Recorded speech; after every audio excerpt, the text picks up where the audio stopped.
Hybrid মার্কা আওয়ামী লীগের দালাল। আজকে ইয়াসিন ভাই মনোনয়ন না পাওয়াতে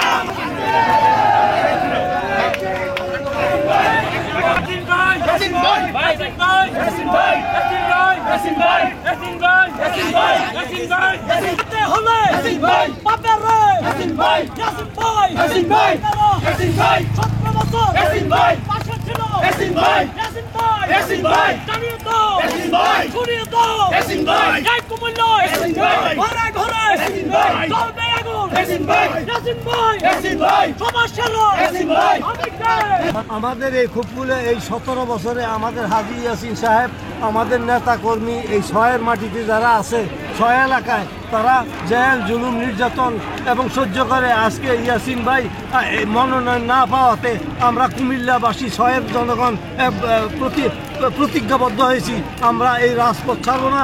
এবং মির্জা ফখরুল আমাদের যেই ক্ষতি করছে ইয়াসিন ভাই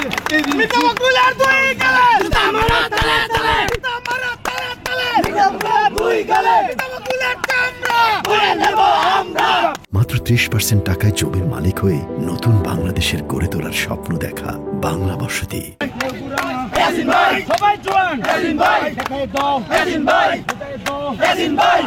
ভাই এতটুকু আমাদের যে সাপোর্ট করবে, ইয়াসিন ভাই যদি নমিনেশন না পায় এটা হচ্ছে দুর্ভাগ্য।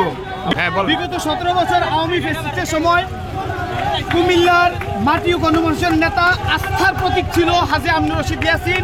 উনি ওনার হাজার হাজার কর্মীদের যারা জেল খেটেছে, যারা জুলুম সহ্য করেছে, তাদের পাশে ছিল একমাত্র আস্থার প্রতীক হাজী আমিনুর রশিদ ইয়াসিন। এত কষ্টের পর, এত ধৈর্য পরীক্ষা দেওয়ার পর আজ দল থেকে সর্বশেষ হাইব্রিড মার্কা আওয়ামী লীগের দালাল, সে এক জনসভার মধ্যে গর্ব করে সে বলছিল সে আওয়ামী লীগের লোক। আজকে সেই আওয়ামী লীগের দালালকে, আওয়ামী লীগের কর্মীকে কুমিল্লা 6-এর মনোনয়ন দেয়। হাজী আমিনুর রশিদ ইয়াসিনের যারা ভক্তবৃন্দ আছি, আমরা কুমিল্লা হাইওয়ে, ঢাকা চট্টগ্রাম হাইওয়ে প্রকট করে রাষ্ট্রনায়ক তারেক রহমানকে জানিয়ে দিতে চাই, কুমিল্লার মাটি ও গণমানুষের নেতা, কুমিল্লা 6-এর কান্ডারি হাজী